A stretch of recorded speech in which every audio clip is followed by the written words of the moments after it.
Okay, thank you. My talk is short again. For irreparable muscle tear, of course, I do a short. Here's my disclosure.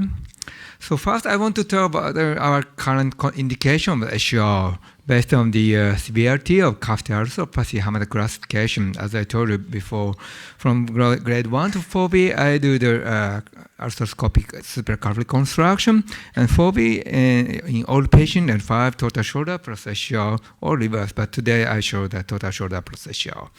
And Hamada grade 1, 64 years female. And 3 months of surgery, graft is there, and you can see the good acromion distance. And 8 years after surgery, the graft is thicker than 3 months, and still good space in the subchondral space. And 8 years after surgery, still good range of motion. Does not move. This move. I'm sorry, I don't know why. Okay, just a good range of motion. Please imagine. Hamada grade 2, 75 years male, table tennis, and 3 months surgery, graft is intact and increased acromion distance, and 7 years still good the acromion distance, and thickness of the graft is similar to 3 months. And I hope it works. Yeah, good range of motion. External rotation, internal rotation, abduction, and she is 82 years old, still enjoying table tennis. And 66 years male carpenter, Hamada grade 3, and 3 months surgery. Graft is very thin because at that time I did not find the proper thickness of the graft. So my colleague are making a very thin graft. That's why the acromion distance also narrow. If you make a thinner graft and it's not so stiffer graft, in that case the acromion distance is narrow. But fortunately, 8 years still graft is intact, but still subacromion space is narrow. But range of motion is good, and 8 years of surgery still, he's still doing carpenter. And Hamada grade 4B, and I did the SR for this patient because she's still 57 years old at that time. And then after surgery, actually 1 year after surgery, finally she could elevate arm. And this patient, severe osteoarthritis with the irreparable road cuff tear.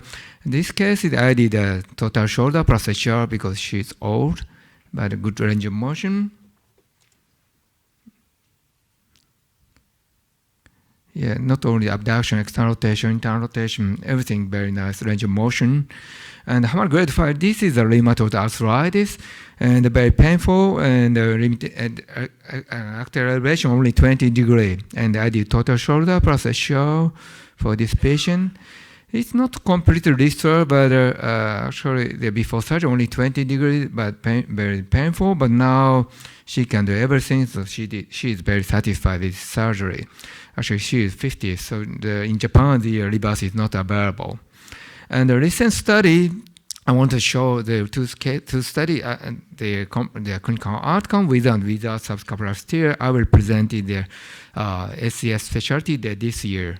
And as I told you in the last session, the 83% the no subscapular tear group, and reparable subscapular tear group 30%, and irreparable subscapular tear 4%. Then we compare the result.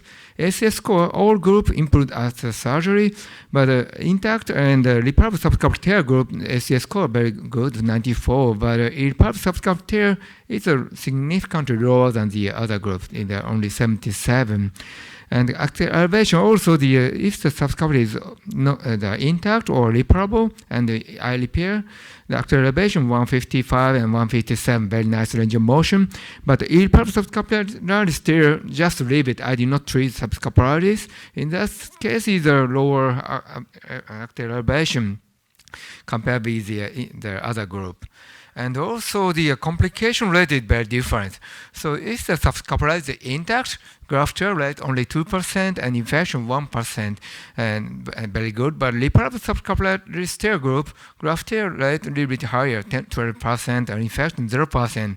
And the irreparable subcapillary tear, very high rate of graft tear and 43%, infection 57%.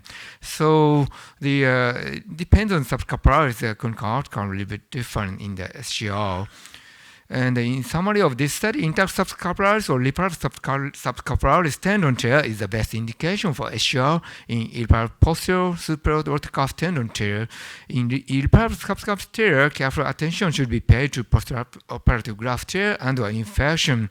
I cannot say it's the contraindication, but I still doing the SCR for this kind of patient. But we need to think about be careful the complication after surgery. And one more study just published the JVJS 5-year follow-up in the 30 patient and average age 68 years old, and 60 patient 2 tendon tear supra-infra, 12 patients 3 tendon tear supra-infra subscapularis tear, and 2 patient supra-infra teres minus 3 tendon tear, and all patient I do acroplasty, and the biceps tendon only 1 patient. Other 29 patient I did not treat the biceps at all. And here's the result. ACS score 1 year after surgery significantly improved from 29 to 83, and 5 years after surgery still increasing compared with 1 year after surgery. And the actual range of motion also similar trend. The before surgery only 85 degree, but 1 year 138, and 5 years still increasing 151. And the return to sports, the 8 patients enjoy sport before surgery, and 1 year after surgery, all patients the return to the sport, and 5 years after surgery, still they enjoy the sport. And the physical work, 11 patients the employed the physical work before surgery, and 82% completely returned at 1 year, and only 2 patients partial return due to other health problem. And 5 years, 91% still active, only 1 patient retired. And the graft thickness we measured in the 27 healed patient, 3 months, the 7.5 millimeter on the greater tuberosity, and 1 year 7.9 millimeter, and 5 years still 7.8 millimeter. Nothing can different among 3 time periods. So if once the graft healed, the graft thickness did not change. So that's why I can expect the good outcome in the longer follow-up. And the acronym distance, similar trends.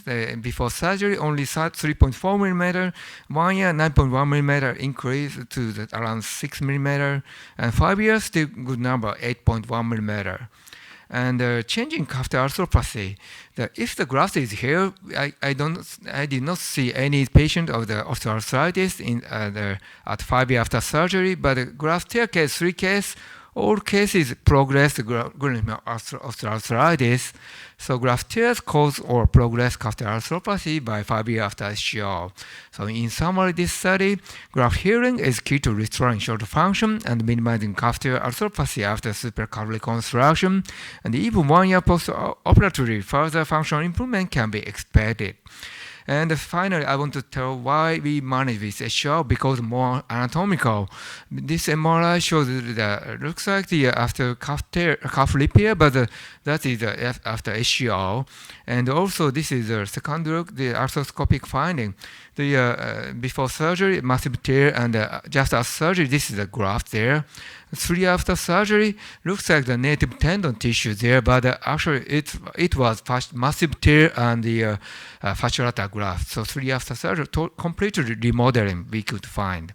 So that's why very anatomical surgery, and also very nice function. After surgery, this is one case, but this is the average number of the 100 cases. If the patient does not have pseudopalasty before surgery, actual elevation before surgery 137, and after surgery 160. But if the patient has a moderate or severe pseudopalasty before surgery, in that case, actual elevation only 57 or 37, but after surgery 147, 150. So very nice actual elevation we can expect. and recover. We can expect a more consistent good outcome. This is a recovery rate of pseudoparalysis. 95% recovered. Only 2%, two patients did not recover because that patient had a graft tear. So graft healing is key to restore the function. And less complication, as I told you, and higher rate of return to sports and physical work, also the good the advantage. In first 100 cases, 26 patients enjoyed sports, including the overhead throwing sports, baseball, tennis, badminton also. And at 1 year after surgery, all patients returned to the previous sport. That's good advantage. This patient has 3 tendon tear and a limited axial elevation before surgery, but now he can throw the ball and the recreation level, but he can enjoy the sport. And also higher return rate to the physical work. 32 patients, 94% returned free to their previous job, and this patient is 1.5 years. She is a gardener. He can do this movement. Before surgery, he cannot elevate arm at all. So that's it. So that's why I recommend the SCR for irreparable cuff tear. I hope any doctor can start SCR for irreparable cuff tear after my talk. Thank you very much.